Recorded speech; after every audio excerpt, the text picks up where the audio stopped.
Filipenses capítulo 4, versos 1 al 9. Así que, hermanos míos, amados y deseados, gozo y corona mía, estad así firmes en el Señor, amados. Ruego a Evodia y a Síntique que sean de un mismo sentir en el Señor.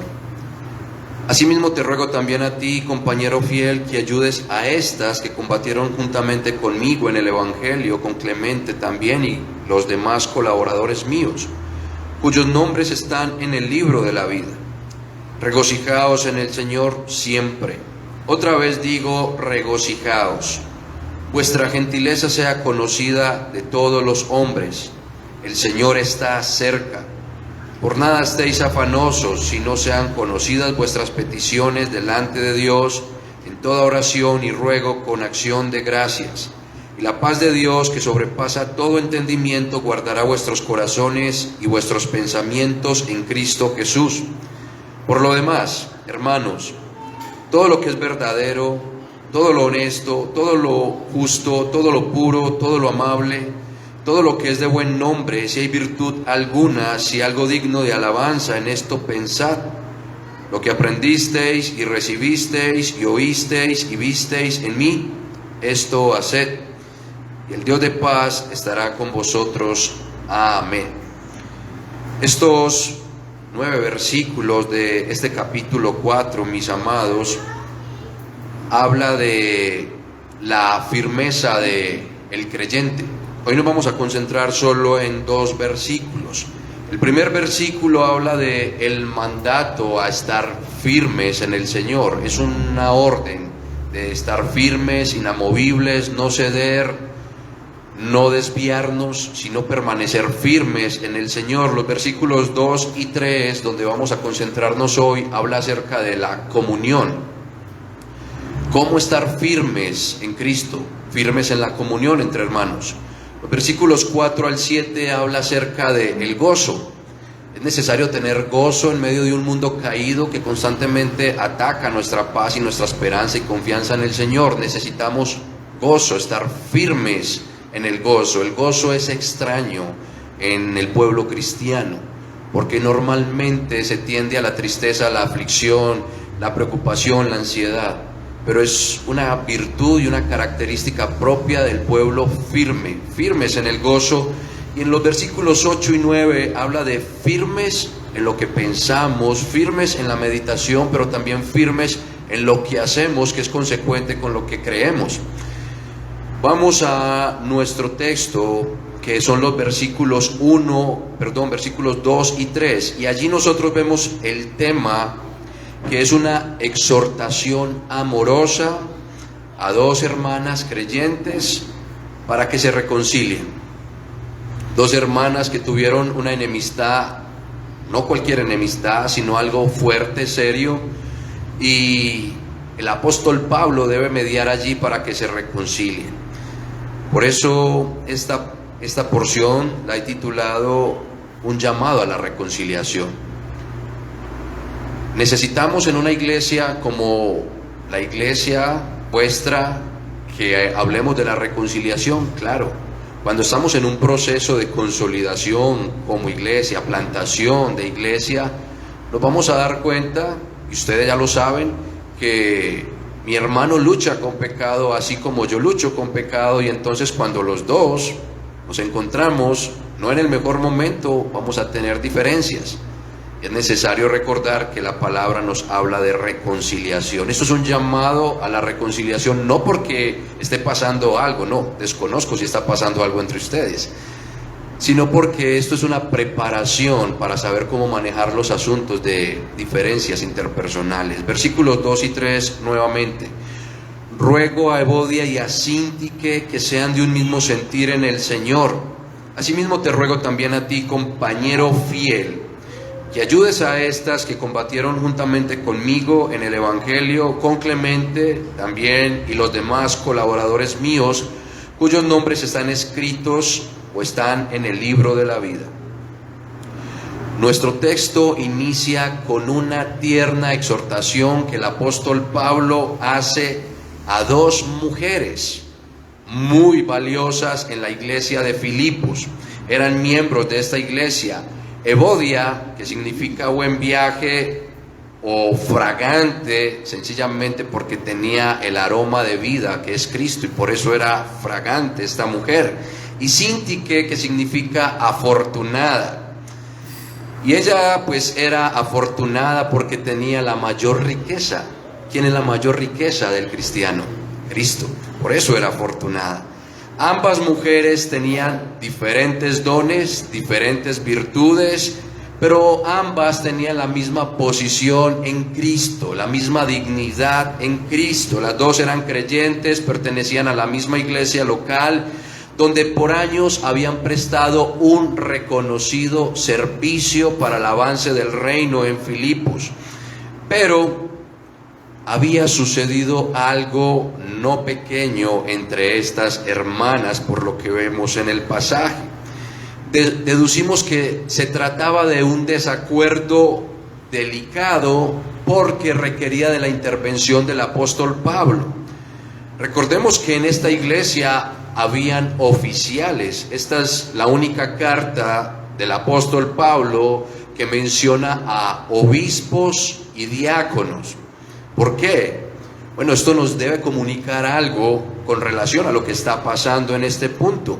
Los obispos eran los encargados, los obispos son los pastores o los ancianos, son términos intercambiables en el Nuevo Testamento para pastor.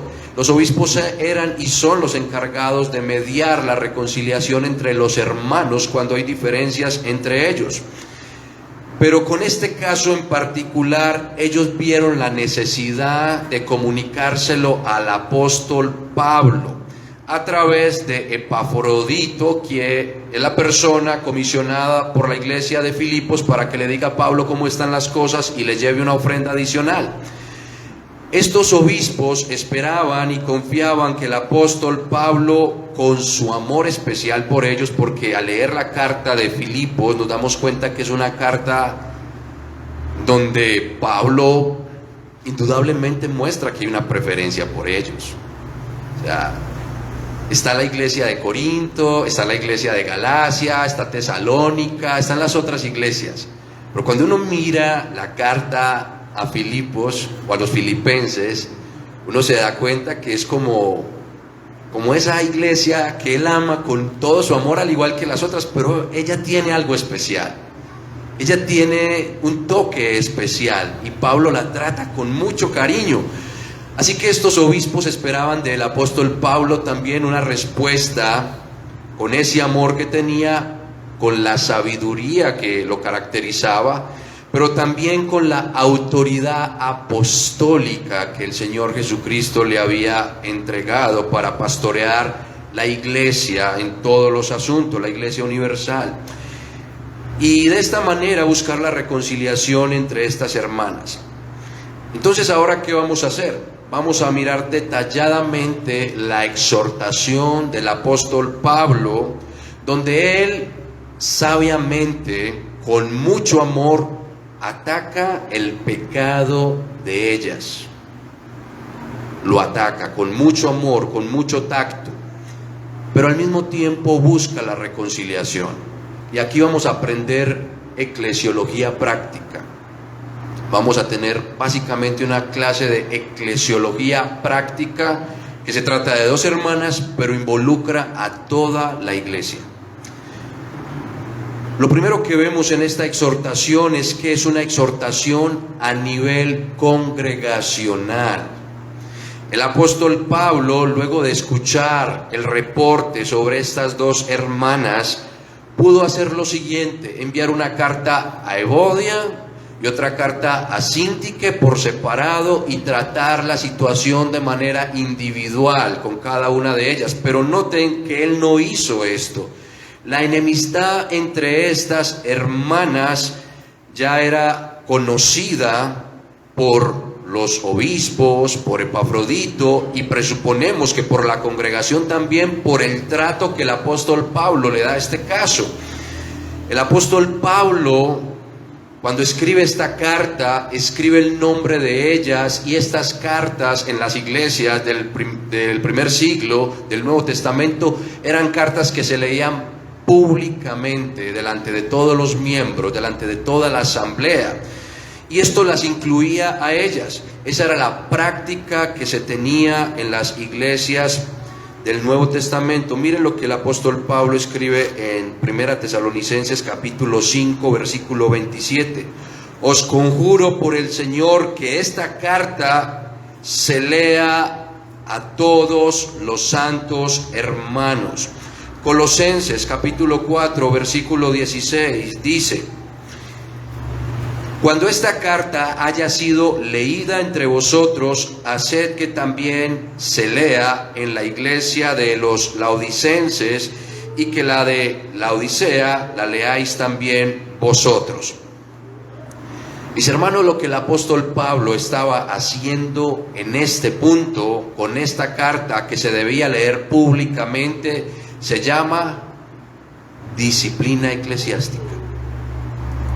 Esto era un caso de disciplina eclesiástica.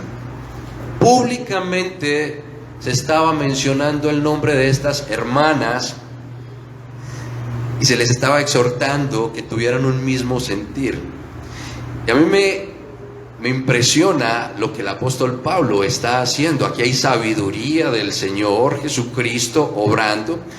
Y no sé si a usted se le pasa por la mente, pero cuando estudié este pasaje, me imaginaba a Evodia y a Sintique y los demás hermanos con ganas de mirarlas, y ellas sonrojadas, y la exhortación, pero más que eso, la voz del Señor hablándoles al corazón.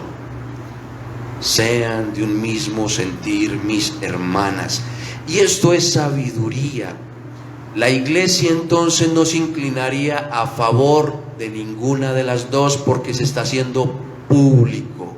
Y esto va a involucrar a que la iglesia también ore y evite otros posibles casos de relaciones interpersonales con problemas, con pecado. Eviten ese tipo de cosas. Lo segundo que vemos en esta exhortación es que es una exhortación de carácter pastoral. Esto tiene un toque de lo que es el carácter del pastor. Dice ruego y luego dice que sean. ¿Por qué estos dos términos nos revelan o nos muestran que hay un carácter pastoral allí? Porque el término que el apóstol utiliza para ruego es el mismo que repite cuando dice que sean.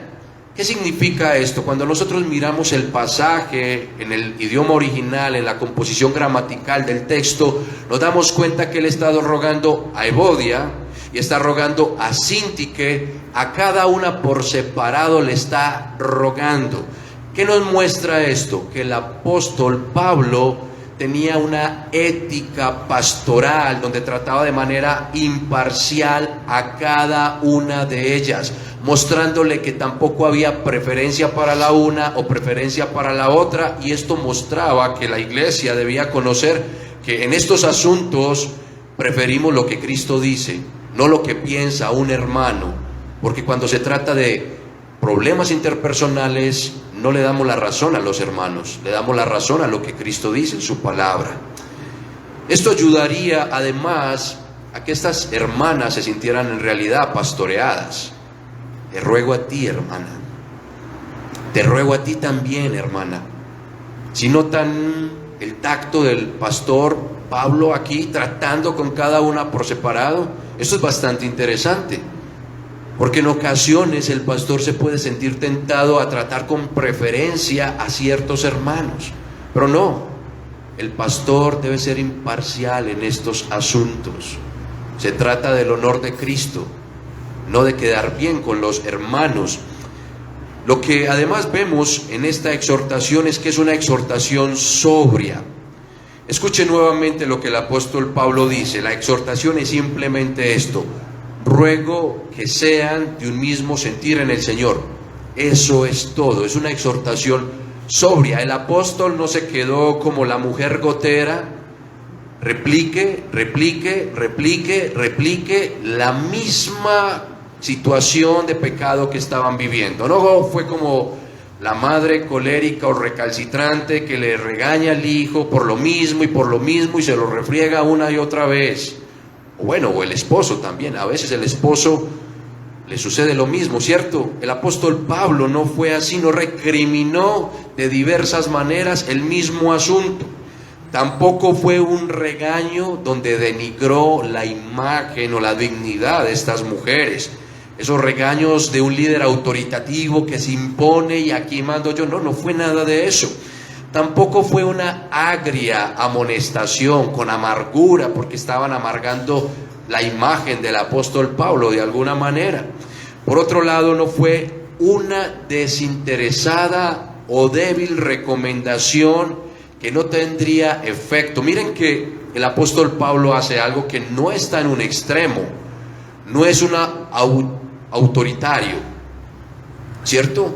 No es un líder autoritario que se impone con esta exhortación, pero tampoco es un líder debilucho, pusilánime, que está pasando las cosas y pues que resuelvan ellas como quieran. No, se trata de Cristo, se trata del honor de Cristo. No se trata de ella simplemente, no se trata simplemente de la iglesia, se trata del honor, la fama, la gloria de Cristo. Por esa razón, él debía intervenir como estaba interviniendo, lleno de mucha gracia, pero también de mucha verdad, con mucho tacto, pero con franqueza, ambas cosas, no solamente una de las dos, ambas cosas. Además, en esta exhortación vemos que es una exhortación cristocéntrica. El apóstol Pablo les dice que sean del mismo sentir. ¿En quién? En el Señor. Es una exhortación cristocéntrica. Esto ya lo mencionó el apóstol Pablo en el capítulo 2, versículos 2 al 4. Allí el apóstol Pablo les dijo: completad mi gozo sintiendo lo mismo, teniendo el mismo amor, unánimes, sintiendo una misma cosa. Ya lo había dicho. Previamente lo había dicho ¿a quién? A toda la iglesia. Cuando llegó al capítulo 4, donde se citaban los nombres de ellas, se lo dice a ellas de manera particular. Versículo 3 del capítulo 2. Nada hagáis por contienda o por vanagloria. Ya Pablo es un hombre supremamente sabio. Hay algo en consejería que se llama consejería noutética. Me imagino que lo han escuchado y viene el término amonestación en las escrituras. La palabra amonestación en las escrituras es noutesia en griego, y esta palabra absorbe muchos otros significados que no se pueden imprimir en nuestro idioma. Por esa razón se le llama consejería noutética, y el apóstol Pablo, cuando lo vemos en la escritura dando estos casos, da consejería noutética. La consejería noutética instruye, exhorta, confronta, alienta, redarguye, tiene todos estos matices. Y el apóstol Pablo ya venía preparando el corazón de estas mujeres desde este punto, ya las venía preparando para que cuando llegara donde ellas, sí, ya el Espíritu estaba obrando en ellas. Entonces ya les venía diciendo: nada hagáis por contienda o por vanagloria, porque las relaciones interpersonales se fracturan cuando yo busco lo mío, cuando yo busco mi propio bien, cuando no me interesa el de los demás. Antes bien, con humildad, estimando cada uno a los demás como superiores a él mismo, no mirando cada uno por lo suyo propio, sino cada cual también por lo de los otros. Esto era lo que venía diciendo el apóstol Pablo, pero aquí en el capítulo 4 ya lo está diciendo a dos hermanas de manera puntual: Evodia, Síntique, sean de un mismo sentir. Mis hermanos, aunque no sabemos cuál era el asunto entre ellas, no sabemos cuál era esa discordia precisa que ellas tenían, sí sabemos que los efectos del desacuerdo entre ellas daba como fruto la desunión, primeramente entre ellas, pero también era el resultado del orgullo que hay en el corazón del creyente. Todos nosotros luchamos con orgullo. En en mayor grado o en menor grado, pero usted y yo somos orgullosos, hermanos. Por eso necesitamos constantemente de la gracia del Señor. También era el resultado del egoísmo y todo aquello que se deriva cuando el creyente de manera orgullosa y pretenciosa quiere defender lo que él piensa, lo que él cree, lo que él siente.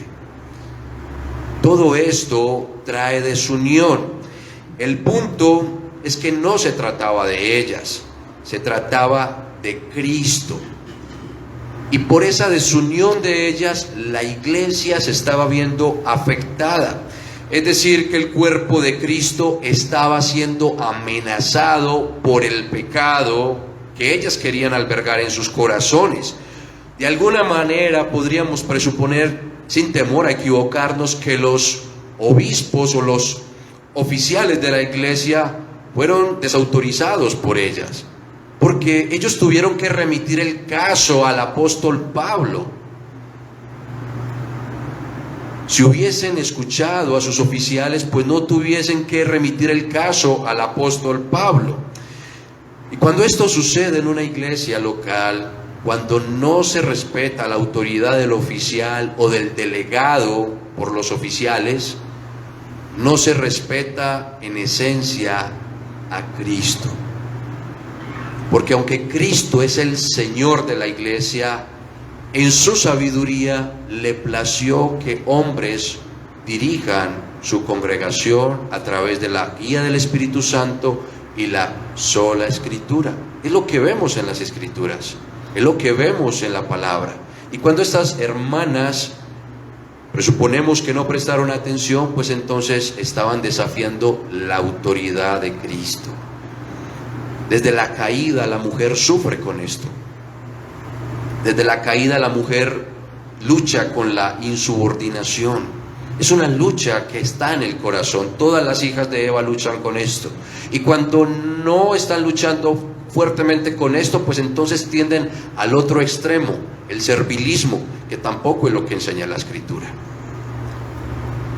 Y entonces se debía intervenir con la sabiduría de Cristo. Por eso la exhortación es cristocéntrica, sean de un mismo sentir. ¿Qué significa en el pasaje sean de un mismo sentir? Esta expresión es muy contemporánea en muchas iglesias, ¿recuerdan? El sentir, ¿cierto? Pero no es eso lo que significa realmente. Tenemos un sentir, no es eso. El sentir del que habla el apóstol aquí es que piensen lo mismo, es eso. Desde el capítulo 2 viene hablando de eso. Piensen lo mismo o tengan la misma actitud, tengan la misma disposición hacia algo. ¿Hacia qué, apóstol Pablo? Pablo ya lo mencionó. Tengan el mismo sentir en el Señor. ¿Cuál fue el sentir? ¿Cuál fue la disposición? ¿Cuál fue la actitud del Señor? Pablo en esta carta lo explica de la mejor manera. Esta carta en el capítulo 2, versículo 5 en adelante, nos explica la cristología en cuanto a la humillación de Cristo, el sentir que hubo en Cristo como siervo sufriente. Dice allí el apóstol Pablo, capítulo 2, versículo 5, haya pues en vosotros este sentir que hubo también en Cristo Jesús. Esto es lo que les está diciendo a ellas. Ya lo había dicho a la iglesia. ¿Cuál fue ese sentir? El cual, siendo en forma de Dios, no estimó el ser igual a Dios como cosa que aferrarse, sino que se despojó de sí mismo, tomando forma de siervo, hecho semejante a los hombres, y estando en la condición de hombre, se humilló a sí mismo, haciéndose obediente hasta la muerte y muerte de cruz. Tengan el mismo sentir que hubo en Cristo, hermanas. Ya se lo dijo a toda la iglesia, pero ahora de manera puntual se los está diciendo a ellas. Mis amadas, recuerden que son hermanas muy amadas. No son de esas hermanas las de siempre, no. Son hermanas muy amadas. Son hermanas muy queridas. y están en una situación difícil. Son coequiperas con el apóstol Pablo en la plantación de esa iglesia. Y aquí les está diciendo: hermanas, tengan el sentir que hubo en Cristo, sean abnegadas, humillen su orgullo, arrepiéntanse de su prepotencia, sean humildes. Podríamos decir que en esta concisa exhortación el apóstol Pablo les está diciendo: reconcíliense, porque es que en Cristo ya fuimos reconciliados. En Efesios nosotros vemos que en Cristo no hay diferencias, en Cristo somos reconciliados.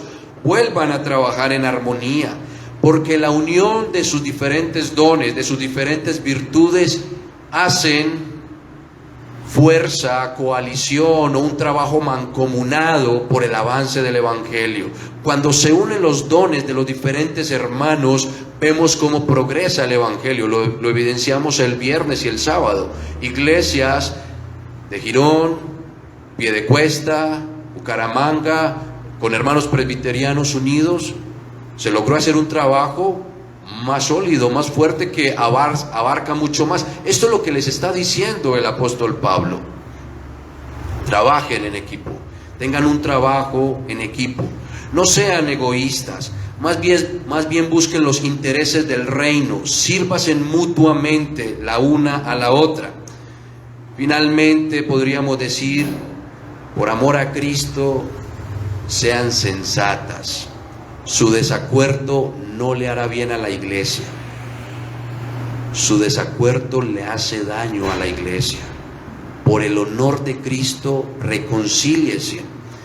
Y aunque se trata de dos hermanas, podríamos hablar de dos esposos de la congregación. Podríamos hablar de dos varones. Las diferencias nuestras no traen salud a la congregación, mis amados.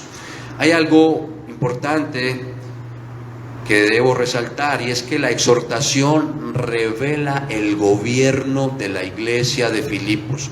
Y esto es importante para las iglesias que están aquí reunidas, que están en un proceso de plantación. Escuchen esto: este gobierno que se revela acá con esta exhortación es un gobierno presbiterial. Ojo, no presbiteriano, ¿bien? Presbiterial. Escuchen atentamente esto, mis hermanos. La palabra presbiterial proviene de presbíteros. Cuando el apóstol Pedro en la primera carta, capítulo 5, dice: ruego a los ancianos, yo también con vosotros, anciano, está diciendo ruego a los presbíteros, ancianos. El presbítero es anciano, pastor u obispo, cualquiera de estas tres. Este gobierno es presbiterial, de anciano, y nos deja ver lo que el apóstol está mostrando acá: es que los presbíteros, que son los ancianos de la iglesia local, son aquellos a quienes Cristo les ha otorgado el gobierno para guiar la iglesia. Nosotros creemos que el gobierno de la iglesia es un gobierno presbiterial, no presbiteriano. ¿Bien? ¿Sí se nota esa diferencia? ¿Bien?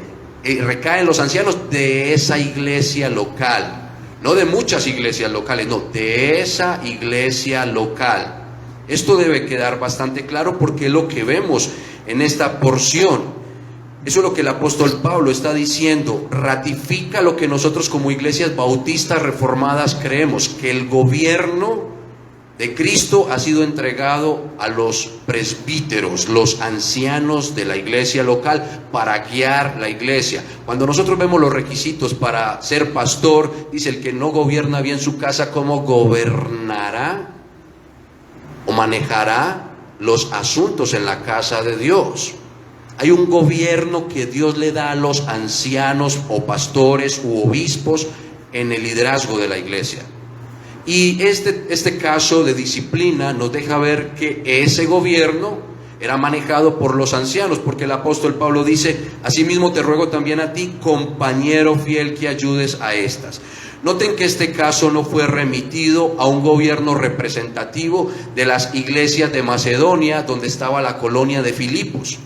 Reúnanse en todas las iglesias de Macedonia, en un sínodo o en el presbiterio de Macedonia, para que manejen el asunto y resuelvan allá la decisión de la iglesia local de Filipos.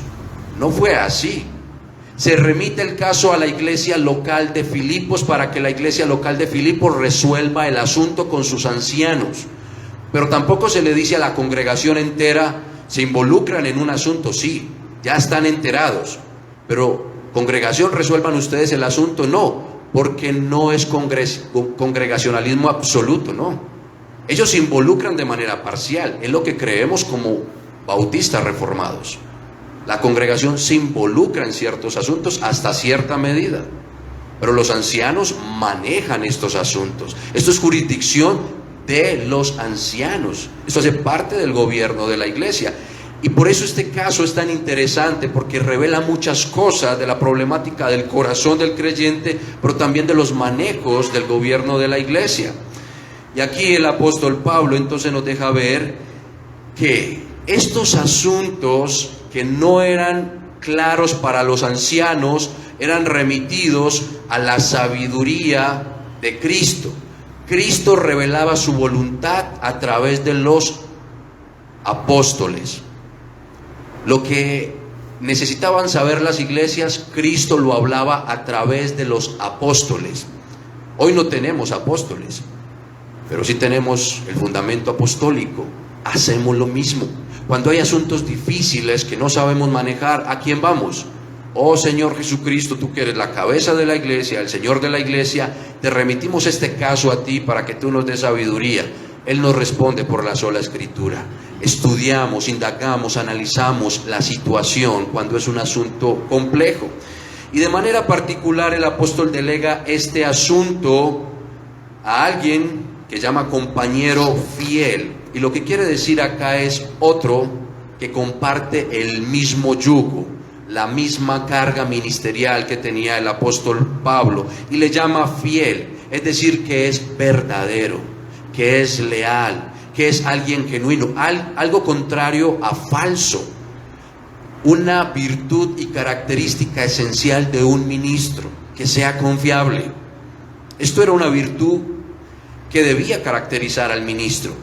Y este varón era idóneo para ser ese anciano que iba a ayudar y a mediar, asistir también al apóstol Pablo en esta situación para que ella se reconciliara. Se me está yendo el tiempo, hermanos, ¿cierto? Voy a ser breve con lo que me falta entonces. La exhortación además es honrosa a estas que combatieron juntamente conmigo en el Evangelio, con Clemente también y los demás colaboradores míos. Si nosotros analizamos Hechos capítulo 16, nos vamos a dar cuenta cómo inició la iglesia de Filipos. Inició con la conversión de una mujer. En la casa o en el lugar donde vivía esta mujer se reúne el primer grupo incipiente de Filipos, donde comienza la iglesia local de los filipenses.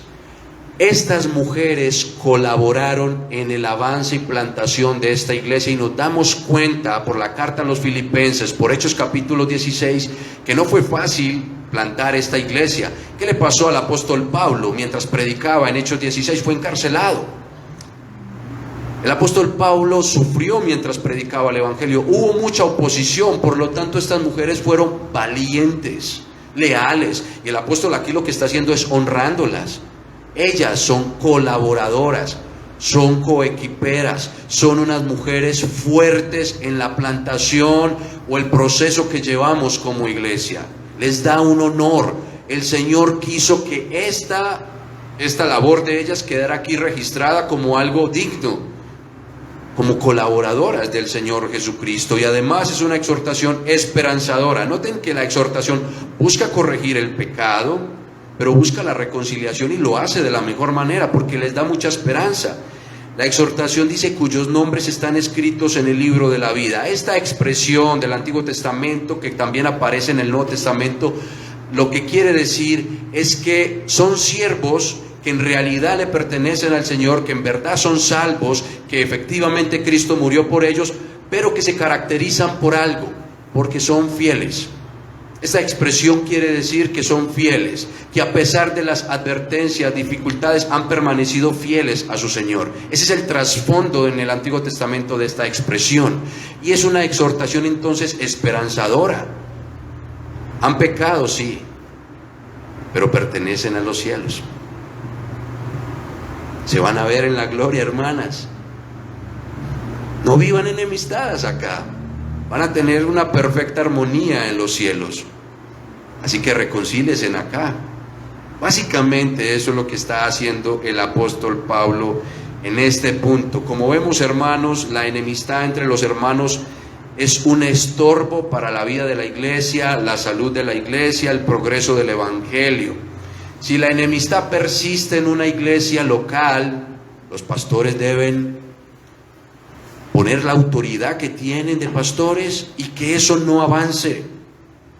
Llamar a los hermanos a cuenta y buscar la reconciliación, porque a eso fuimos mandados los pastores, a velar por el rebaño del Señor, que caminen bien como deben caminar, que vivan como es digno del evangelio. Algunas cortas aplicaciones, aunque el pasaje es bastante aplicativo. Bueno, cuando el Señor dispone que prediquemos pasajes como estos, es para que los vivamos también. Si por la providencia del Señor está sucediendo algo así en sus vidas o en sus iglesias, yo no lo sé, por eso no traje esto preparado, porque me hubiesen dicho, no, aquí está pasando algo así, no, nada de eso. Me dijeron que predicara algo sobre la comunión de la iglesia, eso voy a hacer también ahorita en la predicación. Voy a hablar sobre la comunión. Esto nos ayuda a no caer en discordias. Esto es algo preventivo, pero si está pasando, hermanos, busquen la reconciliación. La iglesia de Corinto no estaba haciendo eso. Primero a los Corintios capítulo 6 estaban yendo a los jueces, a la autoridad civil para asuntos internos de la iglesia, y el apóstol Pablo los exhorta y les dice, ¿no hay sabios entre ustedes? ¿No han de juzgar el pueblo del Señor asuntos más trascendentales que los que viven en este mundo? No ignoremos la sabiduría celestial que ha sido otorgada a hombres falibles como nosotros. No la despreciemos. A veces esperamos que nuestros pastores, nuestros ministros sean tremendos eruditos, que tengan maestrías y todas esas cosas, y los tenemos, gloria a Dios por eso. Los pastores acá en Bucaramanga me di cuenta que son bastante preparados, gloria al Señor por eso, pero hay otros que no. Pero tenemos la sabiduría de Cristo, hermanos. No ignoremos eso. Los asuntos delicados, Dios da sabiduría a los ministros para que los tratemos. Así funciona la sabiduría del cielo. A Dios le plació que el hombre dirija el hogar, aunque la esposa muchas veces sea más inteligente que el hombre. Pero así funciona. Y cuando se hace así, da resultados que glorifican al Señor.